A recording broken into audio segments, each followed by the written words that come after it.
everybody? The hair here, very excited to talk about WWE Extreme Rules 2021. This is the spoiler show. Very excited for it. Can't wait for it. Very much looking forward to it, even though we have NFL football going on and all that good stuff. WWE Extreme Rules should be a really fun show. Can't wait. Without further ado, let's get into it. This is the spoiler show. I believe it's on your prelim, thinking about the UFC. Your preview show, your pre-show. You have Carmella against Liv Morgan. The spoilers have Liv Morgan going over and then possibly getting a push later on. So they have her going over Carmella. Next, you have your United States Championship match, which is Damian Priest versus Sheamus versus Jeff Hardy, who was shortly added into the list not too long ago because of the whole outrage that happened Monday Night Raw. He was put in the 24/7 Championship. Now he's inserted into this is a triple threat match, now inserted into the United States title match. They still have Priest going over, but Jeff Hardy isn't taking the fall, that's what they're saying. Now, I kind of think they will have Jeff take the fall, last minute change. Vince loves Sheamus, but we'll see. Priest still retains. Next, you have your SmackDown Tag Team Championship match, which is the Street Profits versus the Usos.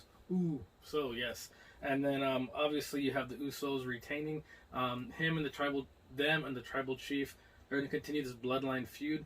They're just extremely relevant with the belts. They're relevant without the belts, but they're just on top of SmackDown with these belts. So look for the Usos to retain.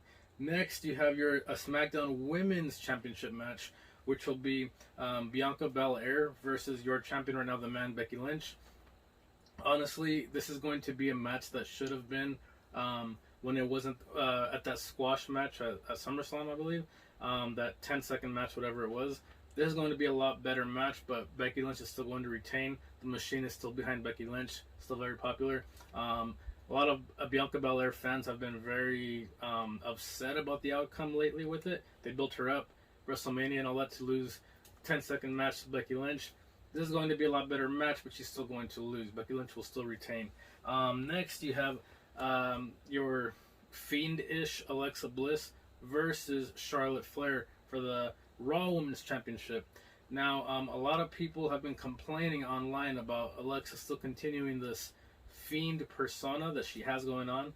And I'm one of the complainers too. Me and my girl talk about it. She needs to definitely let that go. We even talked about it, just pillow talk here on the bed, just thinking, what's the way they can get rid of this character? Because obviously it's not, I don't think it's working. A lot of people don't think it's working. Some people still like it. They can do a little thing where something hits her on the head and then she snaps into the old character, the goddess character, right? That would probably be a lot better than this just Fiend ripoff character, because a lot of people it's just a little weird with Bray Wyatt, Windham Rotunda not being there. So that's just my opinion. We'll see. But the spoilers have Charlotte Flair retaining anyway, so take that as you may. Yes. Your main event, which is always your main event, your Tribal Chief, the Universal Champion, Roman Reigns, is going to go against the Demon, Finn Balor. The return of the Demon, first time in I think 3+ years.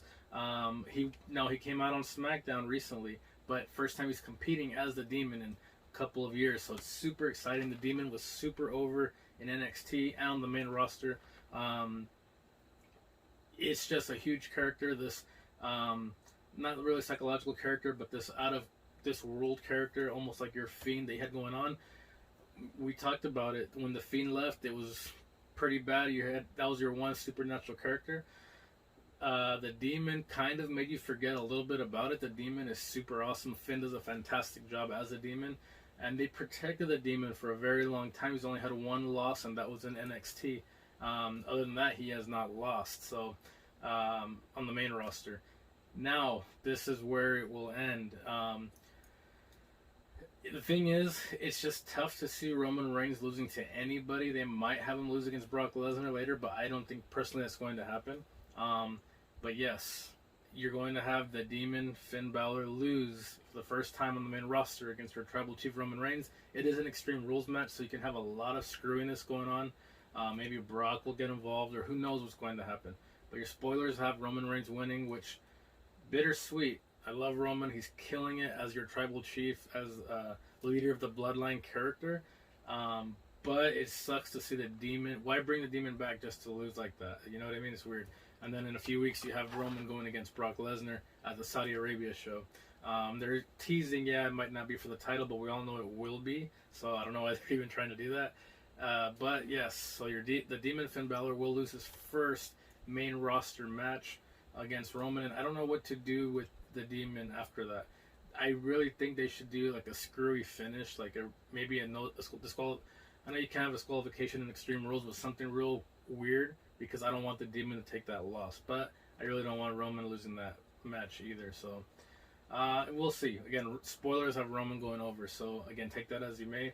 Should be a really fun Extreme Rules pay-per-view. Looking forward to it. Hope the main event at least is grueling and they actually utilize the Extreme Rules factor in it. But we shall see.